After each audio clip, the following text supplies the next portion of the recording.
നമസ്കാരം, എല്ലാവരും സുഖമായിട്ടിരിക്കുന്നുണ്ട് കരുതുന്നു. ലോജിസ്റ്റിക് റിഗ്രഷന്റെ കോഡിംഗ് പാർട്ടാണ് ഇന്ന് നമ്മൾ ചെയ്യാൻ പോകുന്നത്. കോഡിംഗ് പാർട്ടിനെ നമ്മൾ രണ്ട് രീതിയിലാണ് ചെയ്യുന്നത്. ഒന്ന്, നമ്മൾ ബേസിക് പൈത്തൺ ഉപയോഗിച്ച് വളരെ ഇൻ ഡീറ്റെയിൽ ആയിട്ട് കോസ്റ്റ് ഫംഗ്ഷന്റെയും ഗ്രേഡിയന്റ് ഡിസെൻഡിന്റെ ഇക്വേഷൻസ് എല്ലാം നമ്മൾ തന്നെ ബിൽഡ് ചെയ്തിട്ടാണ് ഇന്ന് നമ്മൾ ചെയ്യാൻ പോകുന്നത്. പക്ഷേ ഇത് എക്സാമ്പിൾ തന്നെ സ്കൈറ്റ് ലേൺ വെച്ചിട്ട് വളരെ സിമ്പിൾ ആയിട്ട് അടുത്ത സെഷനിൽ ചെയ്യുന്നതായിരിക്കും. എന്തിനാണ് രണ്ട് രീതി ചെയ്യുന്നതെന്ന് ചോദിച്ചിട്ടുണ്ടെങ്കിൽ, നമ്മൾ ഒരു കാര്യം പഠിക്കുമ്പോൾ നമുക്ക് അതിന്റെ ഡീറ്റെയിലിംഗ് ആവശ്യമാണ്. അതുകൊണ്ട് തന്നെ എന്താണ് അതിന്റെ ഉള്ളിൽ നടക്കുന്നത് എന്നുള്ളതിനെ കുറിച്ച് നമുക്ക് അറിയാൻ വേണ്ടിയിട്ടാണ് നമ്മൾ പൈത്തൺ ഉപയോഗിച്ച് ചെയ്യുന്നത്. എല്ലാ സ്റ്റെപ്പും നമ്മൾ തന്നെ ബിൽഡ് ചെയ്തിട്ടാണ് നമ്മൾ ചെയ്യുന്നത്. അതുകൊണ്ട് തന്നെ നമുക്ക് അതിനെക്കുറിച്ച് കൃത്യമായിട്ടുള്ള ഒരു ധാരണ ഉണ്ട് എന്താണ് അതിൽ സംഭവിക്കുന്നത്. നിങ്ങൾ സൈക്കിറ്റ് ലേൺ ഉപയോഗിക്കുമ്പോൾ വളരെ എളുപ്പമാണ്.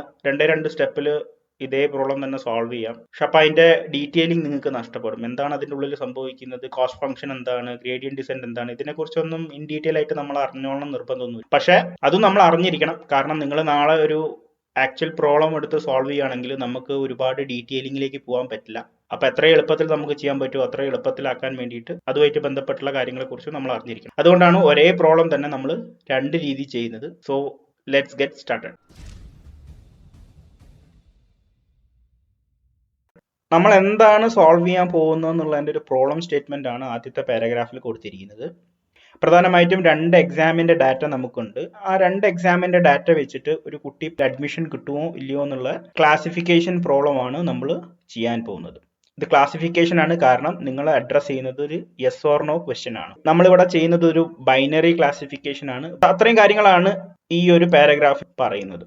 ആസ് യൂഷ്വൽ നമ്മൾ തുടങ്ങുമ്പോൾ നമ്മുടെ ഡയറക്ടറി സെറ്റ് ചെയ്യുന്നു.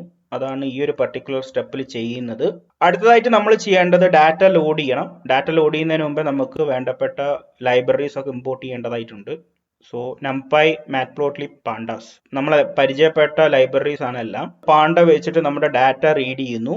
ആ ഒരു ടെക്സ്റ്റ് ഡാറ്റയിൽ നിന്ന് നിങ്ങൾ നിങ്ങളുടെ എക്സും അതുപോലെ തന്നെ വൈയും ഡിഫൈൻ ചെയ്യുന്നു. എക്സ് എന്ന് പറയുന്നത് നിങ്ങളുടെ ഫീച്ചേഴ്സ് ആണ്, വൈ എന്ന് പറയുന്നത് നിങ്ങളുടെ ടാർഗറ്റ് ആണ്. പിന്നീട് ഇവിടെ കാണുന്നത് ഹെഡ് എന്ന് പറഞ്ഞിട്ടുള്ള മെത്തേഡ് വെച്ചിട്ട് നമ്മൾ ഡാറ്റയെ ഒന്ന് വിഷ്വലൈസ് ചെയ്യാണ്. അപ്പൊ നിങ്ങൾക്കറിയാം പ്രധാനമായിട്ടും 3 കോളങ്ങളാണ് ഉള്ളത്. ഇത് അതിന്റെ ഇൻഡെക്സ് ആണ്. സോ ആദ്യത്തെ കോളത്തിൽ മേ ബി ഏതെങ്കിലും ഒരു സബ്ജക്റ്റ് നിങ്ങൾക്ക് എടുക്കാം, മാത്തമാറ്റിക്സ് എന്ന് എടുക്കാം. രണ്ടാമത്തത് ഇംഗ്ലീഷ് എന്ന് എടുക്കാം. അപ്പൊ അതിന്റെ മാർക്കുകളാണ് ഇവിടെ കൊടുത്തിരിക്കുന്നത്. ഈ മാർക്കിനനുസരിച്ച് ആ ഒരു കുട്ടിക്ക് അഡ്മിഷൻ കിട്ടിയോ ഇല്ലയോ എന്നുള്ളതാണ് ഈ മൂന്നാമത്തെ കോളത്തിൽ പറയുന്നത്. 0 എന്ന് പറഞ്ഞാൽ അഡ്മിഷൻ കിട്ടിയിട്ടില്ല, 1 എന്ന് പറഞ്ഞാൽ അഡ്മിഷൻ കിട്ടിയിട്ടുണ്ട്. ഈ രീതിയിലുള്ള ഒരു ഡാറ്റയാണ് നമുക്കുള്ളത്. ആ ഡാറ്റ വേണമെങ്കിൽ നിങ്ങൾക്ക് കൂടുതൽ ഡീറ്റെയിലിംഗ് ചെയ്യാം. അതിന്റെ കൗണ്ട്, മീന്, നമുക്ക് കൗണ്ട് പ്രധാനമായിട്ട് അറിഞ്ഞാൽ മതി, എത്രത്തോളം ഡാറ്റ നമ്പേഴ്സ് ഉണ്ട് എന്നുള്ളത്.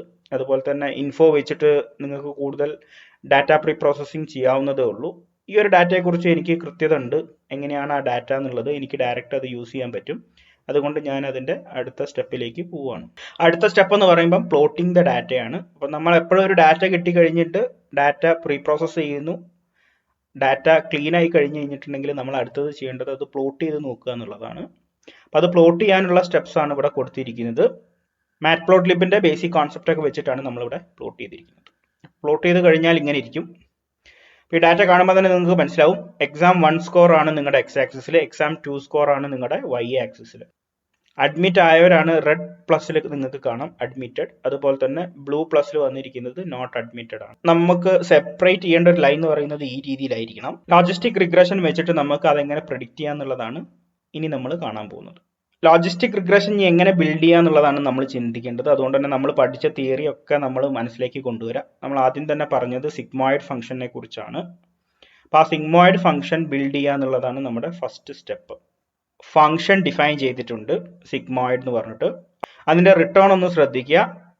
ആ ഫംഗ്ഷൻ റിട്ടേൺ ചെയ്യുന്നത് നിങ്ങളുടെ ഈ ഒരു ജി ഓഫ് സെറ്റ് ആണ്. ഞാൻ അത് ടെസ്റ്റ് ചെയ്ത് നോക്കാൻ വേണ്ടിയിട്ട് സിഗ്മോയിഡ് ഓഫ് 0 വിളിച്ചിട്ടുണ്ട്. എക്സ്പെക്ടഡ് ആൻസർ 0.5 ആണ്. സോ ഈ ഒരു ഇക്വേഷൻ വർക്ക് ചെയ്യുന്നുണ്ട്. അപ്പൊ നിങ്ങൾ എപ്പോഴും ഒരു മാത്ത് നിങ്ങൾ ബിൽഡ് ചെയ്ത് കഴിഞ്ഞിട്ടുണ്ടെങ്കിൽ നിങ്ങൾ ഏതെങ്കിലും അറിയാവുന്ന വാല്യൂസ് വെച്ച് ചെക്ക് ചെയ്ത് നോക്കാവുന്നതേ ഉള്ളൂ. അതൊരു കൺഫർമേഷന് വേണ്ടി ചെയ്യുന്നതാണ്. ഇത് വേണം നിർബന്ധമില്ല, പക്ഷെ നിങ്ങളുടെ ഇക്വേഷൻ ബിൽഡ് ചെയ്തത് കറക്റ്റ് ആണോ എന്ന് അറിയാൻ വേണ്ടി നമ്മൾ ചെക്ക് ചെയ്യുന്നു എന്നുള്ളൂ. അടുത്ത സ്റ്റെപ്പ് എന്ന് പറയുന്നത് നമ്മുടെ കോസ്റ്റ് ഫംഗ്ഷനും ഗ്രേഡിയന്റ് ഡിസെൻഡും ബിൽഡ് ചെയ്തെടുക്കുക എന്നുള്ളതാണ്. ഞാൻ പറഞ്ഞു നമ്മൾ പ്യുവർ പൈത്തൺ ആവുകൊണ്ട് തന്നെ നമ്മൾ പ്രത്യേകിച്ച് വേറെ ലൈബ്രറീസ് ഒന്നും ഇവിടെ ഉപയോഗിക്കുന്നില്ല. നമ്മൾ ഡയറക്റ്റ് ഇക്വേഷൻസ് തന്നെ വെച്ചിട്ടാണ് ചെയ്യുന്നത്. ഇതാണ് നമ്മുടെ കോസ്റ്റ് ഫംഗ്ഷന്റെ ഇക്വേഷൻ, ഇതാണ് ഗ്രേഡിയന്റ് ഡിസെൻഡിന്റെ ഇക്വേഷൻ. ഈക്വേഷൻ എവിടുന്ന് വന്നു എന്നുള്ളത് ഇൻ ഡീറ്റെയിൽ ആയിട്ട് നമ്മൾ ഇതിനു മുന്നേ ചെയ്ത 2 തിയറി പാർട്ടിലും പറഞ്ഞിട്ടുണ്ട്. അപ്പൊ നിങ്ങൾക്ക് ഇവിടം തൊട്ടിട്ട് ഇനി അത് എങ്ങനെയാണ് ഈ ഇക്വേഷൻ എവിടെ നിന്നാണ് വന്നത് എന്നുള്ളതിനെ കുറിച്ച് ധാരണ ഇല്ല എന്നുണ്ടെങ്കിൽ നിങ്ങൾ ആ ഒരു സെഷൻസ് കണ്ടിട്ട് ഇവിടേക്ക് വരിക. കോസ്റ്റ് ഫംഗ്ഷൻ ഡിഫൈൻ ചെയ്യാൻ വേണ്ടിയിട്ട് ഞാൻ വീണ്ടും ഒരു പുതിയ ഫംഗ്ഷൻ ഡിഫൈൻ ചെയ്തിട്ടുണ്ട്, കോസ്റ്റ് ഫംഗ്ഷൻ. അതിലേക്കുള്ള ഇൻപുട്ട് എന്ന് പറയുന്നത് തീറ്റ, എക്സ് ആൻഡ് വൈ. അത്ര ഇൻപുട്സ് ആണ് ഈ ഒരു ഇക്വേഷൻ ബിൽഡ് ചെയ്യാനായിട്ട് ആവശ്യമുള്ളത്. നമ്പർ ഓഫ് ട്രെയിനിങ് സെറ്റ് വിളിക്കുന്നു, ലെങ്ത് ഓഫ് വൈ, പിന്നെ നിങ്ങളുടെ പ്രഡിക്ഷൻസ് ആണ്. Prediction sigmoid of X theta. Equation നിങ്ങൾക്ക് ഓർക്കുന്നുണ്ടാവും, നിങ്ങളുടെ എച്ച് ഓഫ് എക്സ് ആണിത്. നിങ്ങളുടെ എച്ച് ഓഫ് എക്സ് എന്ന് പറയുന്നത് G of theta transpose X ആണ്. ഓക്കെ, അതായത് നിങ്ങളുടെ sigmoid of theta transpose X, അത് തന്നെയാണ് ഈ പറയുന്ന ഇക്വേഷൻ. തീറ്റ ട്രാൻസ്പോസ് എക്സിനെ നമ്മൾ പൈത്തണിന്റെ ഭാഷയിൽ കൊടുത്തിരിക്കുന്നതാണ് ഈ കാണുന്നത്. പിന്നീട് എറർ എന്ന് പറഞ്ഞിട്ടുള്ള ഒരു വേരിയബിൾ ഡിഫൈൻ ചെയ്തിട്ടുണ്ട്. ആ എറർ എന്താണ് കാൽക്കുലേറ്റ് ചെയ്യുന്നതെന്ന് നിങ്ങൾ ശ്രദ്ധിച്ചു നോക്കുക. അത് കാൽക്കുലേറ്റ് ചെയ്യുന്നത് നിങ്ങളുടെ കോസ്റ്റ് ഫംഗ്ഷന്റെ ഇക്വേഷന്റെ ഇത്രയും ഭാഗമാണ്. -y ഇൻറ്റു numpy ആണിത്, ലോഗ് ഓഫ് പ്രഡിക്ഷൻസ്. ഓക്കെ, അതാണ് ഈ ഒരു ഭാഗം നിങ്ങൾ കാണുന്നത്. നിങ്ങളുടെ പ്രഡിക്ഷൻ എന്ന് പറഞ്ഞാൽ nothing but your H of X ആണ്. -1 - y into numpy of log of 1 - prediction. അതാണ് ഈ ഇക്വേഷന്റെ ഈ സൈഡ് നിങ്ങൾ കാണുന്നത്. പിന്നീട് നമ്മൾ കോസ്റ്റ് കണ്ടുപിടിക്കുന്നു. കോസ്റ്റ് കണ്ടുപിടിക്കാൻ വേണ്ടിയിട്ട് നിങ്ങൾക്ക് ഈ 1 - m അതുപോലെ തന്നെ ഈ സമ്മേഷനും ചെയ്യേണ്ടതായിട്ടുണ്ട്. അതാണ് ഇവിടെ കാണുന്നത്. അത്രയും കാര്യം ഇതിന്റെ മുകളിലേക്ക് അപ്ലൈ ചെയ്യുമ്പോഴേക്കും നിങ്ങൾക്ക് നിങ്ങളുടെ കോസ്റ്റ് ഫംഗ്ഷൻ കിട്ടിക്കഴിഞ്ഞു. പിന്നീട് നമ്മൾ ചെയ്യുന്നത് ഗ്രേഡിയന്റ് ഡിസെന്റ് ആണ്. ഗ്രേഡിയന്റ് ഡിസെന്റിന്റെ ഇക്വേഷൻ ഒന്നും കൂടി ഒന്ന് ആലോചിച്ച് നോക്കുക. 1/m ഓഫ് നിങ്ങളുടെ H of X minus of Y into X. ഇതാണ് നിങ്ങളുടെ ഇക്വേഷൻ. അതേ ഇക്വേഷൻ തന്നെയാണ് നമ്മൾ ഇവിടെ ബിൽഡ് ചെയ്തിരിക്കുന്നത്. ഈ ഒരു ഫംഗ്ഷൻ എന്താണ് റിട്ടേൺ ചെയ്യേണ്ടത്? നമ്മുടെ കോസ്റ്റ് ഫംഗ്ഷനും അതുപോലെ തന്നെ ഗ്രേഡിയന്റ് ഡിസെന്റ് വാല്യൂ ആണ് നമുക്ക് റിട്ടേൺ ചെയ്യേണ്ടത്. നമ്മൾ ഡാറ്റയെ ഒന്ന് ഫീച്ചർ സ്കെയിൽ ചെയ്യുന്നുണ്ട്. ഫീച്ചർ സ്കെയിലിംഗ് എന്താണെന്നുള്ളതും നമ്മൾ ഇതിനു മുന്നേ എക്സ്പ്ലെയിൻ ചെയ്തതാണ് ഡീറ്റെയിൽ ആയിട്ട്. 2 സെഷൻ അതിനു വേണ്ടി ഡെഡിക്കേറ്റഡ് ആയിട്ട് ചെയ്തിട്ടുണ്ട്. അപ്പം നിങ്ങൾക്ക് ഫീച്ചർ സ്കെയിലിങ്ങിനെ കുറിച്ച് അറിയില്ല എന്നുണ്ടെങ്കിൽ ദയവിട്ട് ആ ഒരു സെഷൻ കണ്ടിട്ട് നമുക്ക് തുടരാവുന്നതേ ഉള്ളൂ. അപ്പോൾ ഫീച്ചർ സ്കെയിലിങ്ങിന് ഞാൻ മുന്നേ ഉപയോഗിച്ച അതേ ഫംഗ്ഷൻ തന്നെയാണ് ഇവിടെ ഉപയോഗിക്കുന്നത്. ആകെ വ്യത്യാസം വന്നിരിക്കുന്നത് ഇതിൽ റിട്ടേൺ നിങ്ങൾ നോക്കുക. 3 ആൾക്കാരെ വിളിച്ചിട്ടുണ്ട്. അതിൽ നമുക്ക് വേണ്ട ആളെന്ന് പറയുന്നത് x_norm ആണ്. നമ്മളിപ്പോൾ ഫംഗ്ഷൻ ഡിഫൈൻ ചെയ്തിട്ടേ ഉള്ളൂ. ഇനി അതിനെ കോൾ ചെയ്യണം. കോൾ ചെയ്യാൻ വേണ്ടിയിട്ട് ആദ്യം തന്നെ നമ്മൾ ചെയ്യുന്നത് വീണ്ടും നമ്മുടെ m and n ഡിഫൈൻ ചെയ്യുന്നു. നമ്പർ ഓഫ് ട്രെയിനിങ് സെറ്റും അതുപോലെ തന്നെ നമ്പർ ഓഫ് ഫീച്ചേഴ്സും. അത് നിങ്ങളുടെ എക്സിന്റെ ഷേപ്പ് നിങ്ങളുടെ ഡാറ്റയുടെ ഷേപ്പ് നിങ്ങൾക്ക് കിട്ടുന്നതേ ഉള്ളൂ. അതുകൊണ്ടാണ് ഈ രീതിയിൽ വിളിച്ചിരിക്കുന്നത്. പിന്നീട് അതിനെ നമ്മുടെ ഫോർമാറ്റിലേക്ക് ആക്കേണ്ടതായിട്ടുണ്ട്. എക്സ് മാത്രമേ കിട്ടിയിട്ടുള്ളൂ. നമുക്ക് തീറ്റ ട്രാൻസ്പോസ് എക്സ് എന്നുള്ള ആ ഒരു ഫോർമിലേക്ക് കൊണ്ടുവരേണ്ടതായിട്ടുണ്ട്. അതിനാണ് ഈ ഒരു പരിപാടി ചെയ്യുന്നത്. നമ്മളിത് മുന്നേ ഡീറ്റെയിൽ ആയിട്ട് എക്സ്പ്ലെയിൻ ചെയ്തതാണ്. മൾട്ടിലീനിയർ റിഗ്രഷൻ പറഞ്ഞ സമയത്തും നമ്മൾ ഇതേ കോൺസെപ്റ്റ് പറഞ്ഞതാണ്. ഈ 2 സ്റ്റെപ്പും ഇതിന് മുന്നേ നമ്മൾ പറഞ്ഞതാവുകൊണ്ട് ഞാൻ വീണ്ടും അതിന്റെ ഡീറ്റെയിലേക്ക് പോകുന്നില്ല. പിന്നീട് നമുക്ക് വേണ്ട ഇൻപുട്ട് എന്ന് പറഞ്ഞു കഴിഞ്ഞിട്ടുണ്ടെങ്കിൽ തീറ്റയാണ്. നിങ്ങൾ ഈ ഒരു കോസ്റ്റ് ഫംഗ്ഷൻ ഇൻപുട്ട് നോക്കുക. നമുക്ക് തീറ്റ വേണം, എക്സ് വേണം, വൈ വേണം. അപ്പോൾ എക്സും വൈയും ഓൾറെഡി നമ്മൾ ഇവിടെ ഡിഫൈൻ ആയി കഴിഞ്ഞു. അതാണ് ഈ കാണുന്നത്.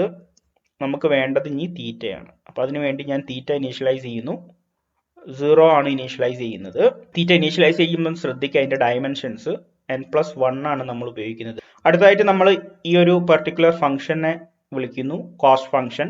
അതിലേക്ക് വേണ്ട 3 ഇൻപുട്ടുകളാണ്. ആ 3 ഇൻപുട്ടുകളും നമ്മൾ ഓൾറെഡി ഡിഫൈൻ ആയി കഴിഞ്ഞു. ജസ്റ്റ് പ്രിന്റ് ചെയ്തിട്ടുണ്ട്. കോസ്റ്റിന്റെ വാല്യൂ എത്രയാണ് നിങ്ങൾക്ക് കിട്ടുന്നതെന്ന് ഇവിടെ കാണാം. അതുപോലെ തന്നെ നിങ്ങളുടെ ഗ്രേഡിയന്റ് ഡിസെന്റിന്റെ ഇനീഷ്യൽ വാല്യൂസ്, അതായത് ഇനീഷ്യൽ ഇൻപുട്ട് നിങ്ങൾ തീറ്റയായിട്ട് കൊടുക്കുകയാണെങ്കിൽ നിങ്ങളെ ഗ്രേഡിയന്റ് കാൽക്കുലേറ്റ് ചെയ്തേക്കുന്ന വാല്യൂ ആണ്. അപ്പോൾ ഇത് ഇത്ര ഇമ്പോർട്ടൻ്റ് അല്ല, ജസ്റ്റ് അത് പ്രിന്റ് ചെയ്ത് കിട്ടുന്നുണ്ടോ എന്ന് അറിയാൻ വേണ്ടിയിട്ടാണ്. നമുക്ക് കൃത്യമായിട്ട് അറിയില്ല, കുറച്ച് ഐട്രേഷനിലേക്ക് കടക്കേണ്ടതായിട്ടുണ്ട്. കാരണം ഒരു പ്രാവശ്യം ചെയ്താൽ പോരാ. ഇത് ഗ്രേഡിയന്റ് ഡിസെന്റ് ആണ്, നമുക്ക് അറിയാം. പതുക്കെ അത് കൺവേർജ് ആവുള്ളൂ. സോ നമുക്ക് ഇനി അടുത്തത് എന്താണ്, ഗ്രേഡിയന്റ് സ്റ്റെപ്പിന്റെ ആ ഒരു കൺവേർജൻസിന് വേണ്ടിയിട്ട് നമുക്ക് ലൂപ്പ് ചെയ്യുക എന്നുള്ളതാണ് നമുക്ക് ഇനി അടുത്തത് ചെയ്യാനായിട്ട്. അതിന് വേണ്ടിയിട്ട് വീണ്ടും നമ്മൾ അടുത്തൊരു ഫംഗ്ഷൻ ഡിഫൈൻ ചെയ്യുന്നു, ഗ്രേഡിയന്റ് ഡിസെന്റ്. ഇതിൽ നിങ്ങൾക്ക് ശ്രദ്ധിച്ചറിയാം, നമുക്ക് കൂടുതൽ ഇൻഫർമേഷൻസ് ആവശ്യമാണ്. എക്സ്, വൈ, തീറ്റ നമ്മൾ ഓൾറെഡി പറഞ്ഞു. ആൽഫ വേണം, ലേണിംഗ് റേറ്റ് ആണ്, ആൻഡ് നമ്പർ ഓഫ് ഐട്രേഷൻസ്. ഇത്രയും ഇൻപുട്ടാണ് ഈ ഒരു പർട്ടിക്കുലർ ഫംഗ്ഷനിലേക്ക് പോകുന്നത്. ഇതിന് മുന്നേ നിങ്ങൾ ലീനിയർ റിഗ്രഷൻ പഠിച്ചിട്ടുണ്ടെങ്കിൽ, ആ കോഡ് കണ്ടിട്ടുണ്ടെങ്കിൽ അതേ ഫോർമാറ്റ് തന്നെയാണ് ഇവിടെയും ചെയ്തിരിക്കുന്നത്. ഓരോ പ്രാവശ്യം ഐട്രേറ്റ് ചെയ്യുമ്പോൾ നിങ്ങളുടെ ജെ വാല്യൂ, നിങ്ങളുടെ കോസ്റ്റ് ഫംഗ്ഷന്റെ വാല്യൂ ഡിഫറെൻ്റ് ആണ്. അപ്പോൾ അതിനെ അറിയാൻ വേണ്ടിയിട്ട് നമ്മളൊരു സെറ്റ് ക്രിയേറ്റ് ചെയ്തിട്ടുണ്ട്. ആ സെറ്റിനെയും അപ്ഡേറ്റ് ചെയ്യുന്ന തീറ്റനെയും കൂടിയാണ് റിട്ടേൺ ചെയ്യുന്നത്. എന്താണ് ഈ ഒരു ഫംഗ്ഷൻ എന്നുള്ളത് നമ്മൾ ഓൾറെഡി പറഞ്ഞതാണ്. അതുപോലെ തന്നെ തീറ്റ എങ്ങനെയാണ് അപ്ഡേറ്റ് ചെയ്യുന്നത് എന്നുള്ളതിന്റെ ഇക്വേഷൻ ആണ് ഈ കൊടുത്തിരിക്കുന്നത്. Theta minus alpha into gradient. ഈ രീതിയിലാണ് തീറ്റ അപ്ഡേറ്റ് ചെയ്യുക എന്നുള്ളത് നമ്മൾ തിയറി പറഞ്ഞപ്പോൾ പറഞ്ഞതാണ്. അപ്പോൾ അത് ഫംഗ്ഷൻ ഡിഫൈൻ ചെയ്തിട്ടുള്ളൂ. അടുത്തത് നമ്മൾ ഫംഗ്ഷനെ കോൾ ചെയ്യണം. അപ്പോൾ നമ്മൾ ഇൻപുട്ടുകൾ കൊടുക്കുന്നു. എക്സ് വൈ നമ്മൾ ഡിഫൈൻ ചെയ്ത് നമ്മൾ ഇനീഷ്യൽ തീറ്റ ഡിഫൈൻ ചെയ്തിട്ടുണ്ട്, അത് നമ്മൾ ഇൻപുട്ടായിട്ട് കൊടുക്കുന്നു. ആൽഫയുടെ വാല്യൂ 1 ആണ് എടുത്തിരിക്കുന്നത്. അതുപോലെ തന്നെ നമ്പർ ഓഫ് ഇറ്ററേഷൻ തൽക്കാലം ഞാൻ 400 ആണ് എടുത്തിരിക്കുന്നത്. ഇതെല്ലാം ഹൈപ്പർ പാരാമീറ്റേഴ്സ് ആണ്, അതായത് നമ്മൾ കഴിയുന്നിടേണ്ട സാധനങ്ങളാണ്. അതിനനുസരിച്ച് നിങ്ങളുടെ റിസൾട്ട് വ്യത്യാസം വരാം. നമ്മൾ ഇതിന്റെ റിട്ടേൺ ആയിട്ട് കിട്ടുന്നത് നമ്മുടെ അപ്ഡേറ്റഡ് തീറ്റ അതുപോലെ തന്നെ j_history ലിസ്റ്റ് ആണ്. നമ്മളിവിടെ രണ്ട് ഇൻഫർമേഷൻ വീണ്ടും പ്രിന്റ് ചെയ്തിട്ടുണ്ട്. ഒന്ന് എന്താണ് ഒപ്റ്റിമൈസ്ഡ് തീറ്റ, അതുപോലെ തന്നെ തീറ്റ ഒപ്റ്റിമൈസ് ചെയ്ത് കഴിഞ്ഞിട്ടുള്ള കോസ്റ്റ് ഫംഗ്ഷന്റെ വാല്യൂ. ഇത്രയും കാര്യങ്ങളാണ് നമ്മൾ ഡിഫൈൻ ചെയ്തിരിക്കുന്നത്. നിങ്ങൾ ശ്രദ്ധിക്കുക, കോസ്റ്റ് ഫംഗ്ഷൻ j_1, അതായത് നിങ്ങൾക്ക് 400 ഐറ്ററേഷൻ ചെയ്യുന്നുണ്ട്. അപ്പോൾ 400 ഏറ്റവും ലാസ്റ്റ് വരുന്ന ആളെയാണ് ഇവിടെ വിളിച്ചിരിക്കുന്നത്. എന്ന് വെച്ചാൽ നിങ്ങൾ തീറ്റ അപ്ഡേറ്റ് ആവുന്നുണ്ട്, ഓരോ പ്രാവശ്യം തീറ്റ അപ്ഡേറ്റ് ആവുന്നുണ്ട്. തീറ്റ അപ്ഡേറ്റ് ആയിട്ട് ഏറ്റവും അവസാനം കിട്ടുന്ന കോസ്റ്റ് ഫംഗ്ഷനെയാണ് നമ്മൾ ഇവിടെ വിളിച്ചിരിക്കുന്നത്. ഇപ്പൊ തന്നെ നിങ്ങളുടെ മനസ്സിലേക്ക് വന്നിട്ടുണ്ടാകും ഇത് ശരിയാണോ എന്നുള്ളത്. കാരണം നമ്മൾ വളരെ കുറഞ്ഞ 0 അടുത്തുള്ള ഒരു വാല്യൂ ആണ് എക്സ്പെക്ട് ചെയ്യുന്നത്. തീർച്ചയായിട്ടും ഇനിയും ഇത് ഒപ്റ്റിമൈസ് ചെയ്യാനുണ്ട്. നിങ്ങൾ സ്വയം ചിന്തിച്ച് നോക്കുക ഏതൊക്കെ രീതിയിൽ നിങ്ങൾക്ക് ഇത് ഒപ്റ്റിമൈസ് ചെയ്യാന്നുള്ളത്. ഒരുപാട് ഓപ്ഷൻസ് നിങ്ങളുടെ മുമ്പിലുണ്ട്. നിങ്ങൾക്ക് വേണമെങ്കിൽ നിങ്ങളുടെ ലേണിംഗ് റേറ്റ് മാറ്റിയിട്ട് നോക്കാം, നമ്പർ ഓഫ് ഇറ്ററേഷൻസ് നോക്കി നോക്കാം, ഫീച്ചർ സ്കെയിലിംഗ് തന്നെ മിൻമാക്സ് ചെയ്ത് നോക്കാം, ഡാറ്റ കൂട്ടിയിട്ട് ചെയ്ത് നോക്കാം. അങ്ങനെ ഒരുപാട് ഓപ്ഷൻസ് ഉണ്ട്. ഇതിൽ ഏത് ഓപ്ഷൻസ് എങ്ങനെ പോകണം എന്നുള്ളതിനെ കുറിച്ച് നമ്മൾ ഇനി വരുന്ന ലെക്ചറിൽ കൂടുതൽ ഡിസ്കസ് ചെയ്യുന്നതായിരിക്കും. അടുത്തത് നമ്മൾ നമ്മുടെ കോസ്റ്റ് ഫംഗ്ഷൻ ഒന്ന് പ്ലോട്ട് ചെയ്യുകയാണ്. അപ്പോൾ ഈ ഒരു ഗ്രാഫ് നിങ്ങൾക്ക് നോക്കിക്കഴിഞ്ഞാൽ അറിയാം, നിങ്ങളുടെ ജെ തീറ്റയാണ് നിങ്ങളുടെ y ആക്സിസിൽ, അതുപോലെ തന്നെ എക്സ് ആക്സിസിൽ ഐറ്ററേഷൻസ് ആണ്. ഐറ്ററേഷൻ അനുസരിച്ച് ജെ തീറ്റ കുറഞ്ഞു വരണം. And it is making sense. നമ്മൾ ഓരോ ഐറ്ററേഷൻ കഴിയുമ്പോൾ ഏകദേശം ഒരു 50 ഐറ്ററേഷൻ കഴിഞ്ഞതിന് ശേഷം ഈ ഒരു ഇതേ സെറ്റപ്പിൽ വലിയ ഇമ്പ്രൂവ്മെന്റ് ഒന്നും കിട്ടുന്നില്ല. ശരിക്കും 400 ഒന്നും ചെയ്യേണ്ട, ഒരു 200-250 തന്നെ ഇതേ സെറ്റപ്പ് വെച്ച് ചെയ്താൽ മതി എന്നുള്ളൊരു ഇൻഫോർമേഷനും കൂടി ഈ ഒരു ഗ്രാഫ് നമ്മളോട് പറയുന്നുണ്ട്. എന്തായാലും നമ്മൾ 400 ചെയ്തു. 400 വെച്ചിട്ട് 0.2 ഏകദേശം ഇത് കൺവേർജ് ആവുകയാണ്. അതിലപ്പുറത്തേക്ക് ഒരു ഇമ്പ്രൂവ്മെന്റ് ഇത് കാണിക്കുന്നില്ല. എന്തായാലും നമ്മളിപ്പോൾ തൽക്കാലം ആ ഒരു ഡാറ്റ വെച്ചിട്ട് നമ്മൾ ഹാപ്പിയാണ്. അതുകൊണ്ട് തന്നെ നമ്മൾ അതിന്റെ ആക്യുറസിയെ കുറിച്ച് തൽക്കാലം വെറീഡ് അല്ല. അടുത്തത് നമ്മൾ പ്ലോട്ടിംഗ് ദ ഡിസിഷൻ ബൗണ്ടറി, എങ്ങനെയാണ് രണ്ട് ഡാറ്റയും സെപ്പറേറ്റ് ചെയ്തിരിക്കുന്നത് എന്നുള്ളതിനെ കുറിച്ചാണ് ഇനി നമ്മൾ കാണാൻ പോകുന്നത്. ഡിസിഷൻ ബൗണ്ടറി കണ്ടുപിടിക്കാനുള്ള ഇക്വേഷൻസ് ഇവിടെ കൊടുത്തിട്ടുണ്ട്. അതേ ഇക്വേഷൻ ഉപയോഗിച്ചിട്ടാണ് നമ്മൾ പൈത്തണിൽ ഇത് പ്ലോട്ട് ചെയ്തെടുക്കുന്നത്. അതിന്റെ മാറ്റ്പ്ലോട്ലിബ് വെച്ചിട്ടുള്ള കോഡാണ് ഇവിടെ കൊടുത്തിരിക്കുന്നത്. ഞാൻ ഡീറ്റെയിലേക്ക് പോകുന്നില്ല, നിങ്ങൾക്ക് സ്വയം എക്സ്പ്ലോർ ചെയ്യാവുന്നതേ ഉള്ളൂ. മാറ്റ്പ്ലോട്ലിബിനെ കുറിച്ച് ഡെഡിക്കേറ്റഡ് ആയിട്ടുള്ള ഒരു സെഷൻ ഞാൻ ചെയ്തിരുന്നു. അപ്പോൾ അത് ബേസിക് ഐഡിയാസ് തരും. അത് മനസ്സിലാക്കിയിട്ട് നിങ്ങൾ ഇവിടെ വന്നിട്ട് ഈ ഒരു ഇൻഫോർമേഷൻ നോക്കിക്കഴിഞ്ഞാൽ ഇത് എങ്ങനെ പ്ലോട്ട് ചെയ്തതെന്നുള്ളത് നിങ്ങൾക്ക് സ്വന്തം മനസ്സിലാക്കാവുന്നതേ ഉള്ളൂ. ഇതാണ് നമുക്ക് കിട്ടുന്ന ഗ്രാഫ്. ഇപ്പം നമ്മൾ മുന്നേ കണ്ടതാണ് ഡാറ്റ അഡ്മിറ്റഡും നോട്ട് അഡ്മിറ്റഡും. ഇതിനെ സെപ്പറേറ്റ് ചെയ്യുന്ന ലൈൻ എങ്ങനെയാണ് വന്നിരിക്കുന്നത് നിങ്ങളൊന്ന് ശ്രദ്ധിക്കാം. ഇതൊരു ആക്യുറേറ്റ് ആയിട്ടുള്ള ലൈൻ അല്ല എന്ന് ഈ ഒരു ഗ്രാഫ് കാണുമ്പോൾ തന്നെ അറിയാം. നമുക്കിതിലും ഡാറ്റ അക്യുറേറ്റ് ആക്കാവുന്നതേ ഉള്ളൂ എന്നുള്ളത് ഓൾറെഡി നമുക്കറിയാം. പക്ഷേ ഈ ഒരു പ്ലോട്ട് ചെയ്ത സമയത്ത് കുറേം കൂടി നമുക്കത് വിഷ്വലി ക്ലിയർ ആണ്, കിട്ടിയ റിസൾട്ട് അത്ര ആക്യുറേറ്റ് അല്ല എന്നുള്ളത്. തീർച്ചയായിട്ടും നമുക്ക് ഇത് ഇവാലുവേറ്റ് ചെയ്യേണ്ടതായിട്ടുണ്ട്. അപ്പോൾ അതിനുവേണ്ടി അടുത്ത ഫംഗ്ഷൻ ഡിഫൈൻ ചെയ്യുന്നു, ക്ലാസിഫയർ പ്രെഡിക്റ്റ് എന്ന് പറഞ്ഞിട്ട്. ഇതിൽ രണ്ട് ഇൻപുട്ടാണ് പോകുന്നത്, തീറ്റയും എക്സ്. നമ്മൾ എന്താണ് പ്രെഡിക്റ്റ് ചെയ്യുന്നത്? എക്സ് ഡോട്ട് തീറ്റ ആണ് നമ്മൾ പ്രെഡിക്റ്റ് ചെയ്യുന്നത്. സോ ആ ഒരു പ്രെഡിക്ഷൻ നമ്മൾ റിട്ടേൺ ചെയ്യുന്നു. ഇനി നമുക്ക് ടെസ്റ്റ് ചെയ്യണം, പുതിയ രണ്ട് ഡാറ്റ വന്നു കഴിഞ്ഞിട്ടുണ്ടെങ്കിൽ എങ്ങനെയാണ് പ്രെഡിക്റ്റ് ചെയ്യാൻ പോകുന്നത് എന്നുള്ളത് ടെസ്റ്റ് ചെയ്യണം. നിങ്ങൾ രണ്ട് ഡാറ്റ കൊടുക്കുകയാണ്, 45ഉം 85. ഡാറ്റ കൊടുക്കുമ്പോൾ ശ്രദ്ധിക്കുക, അതിനെ നമ്മൾ ഫീച്ചർ സ്കെയിൽ ചെയ്യേണ്ടതായിട്ടുണ്ട്. പിന്നെ ഈ ഒരു ഫോർമാറ്റിലേക്ക് നമ്മൾ കൊണ്ടുവരേണ്ടതായിട്ടുണ്ട്. θ0 പ്ലസ് θ1 ഇൻറ്റു എക്സ് ഓഫ് എന്നുള്ള രീതിയിലേക്ക് ആ ഒരു ഫോർമാറ്റിലേക്ക് നമ്മൾ കൊണ്ടുവരേണ്ടതായിട്ടുണ്ട്. അതാണ് ഇവിടെ ചെയ്യുന്നത്. പിന്നെ നമ്മൾ അതിന്റെ മുകളിൽ സിഗ്മോയിഡ് അപ്ലൈ ചെയ്യാണ് ചെയ്യുന്നത്. അങ്ങനെ പ്രെഡിക്റ്റ് ചെയ്യുമ്പോൾ നിങ്ങൾക്ക് കിട്ടുന്ന ഒരു പ്രോബബിലിറ്റി എന്ന് പറയുന്നത് 0.76 ആണ്. നമുക്കറിയാം 0.5 ആണ് കട്ട് ഓഫ്. 0.5ന് താഴെയാണെങ്കിൽ അത് 0യും 0.5ന് മുകളിലാണെങ്കിൽ 1ഉം ആണ്. സോ ഇവിടെ നമ്മുടെ കേസ് എന്ന് പറയുന്നത് പാസ് ആണ്. ആണെങ്കിൽ നിങ്ങൾക്ക് ഒരു അഡീഷണൽ കോഡിംഗ് കൂടി ചെയ്യാവുന്നതേ ഉള്ളൂ. എനി വാല്യൂ അബവ് 0.5 1 ആണെന്ന് കാണിക്കണം, അല്ലെങ്കിൽ പാസ് ആണെന്ന് കാണിക്കണം എന്നുള്ളതിന്റെ ഒരു കോഡും കൂടി നിങ്ങൾക്ക് വേണമെങ്കിൽ അഡീഷണലി നിങ്ങളുടെ ഭാഗത്തുനിന്ന് ചെയ്യാവുന്നതേ ഉള്ളൂ. അടുത്ത നമ്മൾ ആക്യുറസി ആണ് ടെസ്റ്റ് ചെയ്യുന്നത്. ആക്യുറസി 89% ഉള്ളൂ. തീർച്ചയായിട്ടും ഇതൊരു നല്ല ആക്യുറസി എന്ന് പറയാൻ പറ്റില്ല. ഒരു 99% ആക്യുറസി ഒക്കെ കിട്ടുവാണെങ്കിൽ നിങ്ങളുടെ പ്രെഡിക്ഷൻ കുറേ കൂടി ആക്യുറേറ്റ് ആയിരിക്കും. ആക്യുറസി ശ്രദ്ധിക്കണം എന്നുള്ളത് എല്ലാ ട്യൂട്ടോറിയൽ ചെയ്യുമ്പോഴും ഞാൻ പറയുന്നതാണ്. കാരണം ഇനി വരുന്ന കുറേ സീരീസ് ഓഫ് ഡിസ്കഷൻസ് നമ്മൾ എങ്ങനെ ആക്യുറസി കൂട്ടാം, എന്തൊക്കെയാണ് മെഷീൻ ലേണിംഗ് അൽഗോരിതത്തിൽ വരാവുന്ന പ്രശ്നങ്ങൾ, ഇത്രയും കാര്യങ്ങളെ കുറിച്ചാണ് നമ്മൾ ഇനി ഡീറ്റെയിൽ ആയിട്ട് പറയാൻ പോകുന്നത്. അപ്പോൾ ഇന്നത്തെ സെഷനിൽ നമ്മൾ ഇത്രയും ഡിസ്കസ് ചെയ്യുന്നുള്ളൂ. അടുത്ത സെഷനിൽ ഇതേ പ്രോബ്ലം തന്നെ നമ്മൾ സൈക്കിറ്റ് ലേൺ ഉപയോഗിച്ചിട്ട് എങ്ങനെ ചെയ്യാന്നുള്ളതാണ് നമ്മൾ കാണാൻ പോകുന്നത്. So thank you for watching. Enjoy ML learning.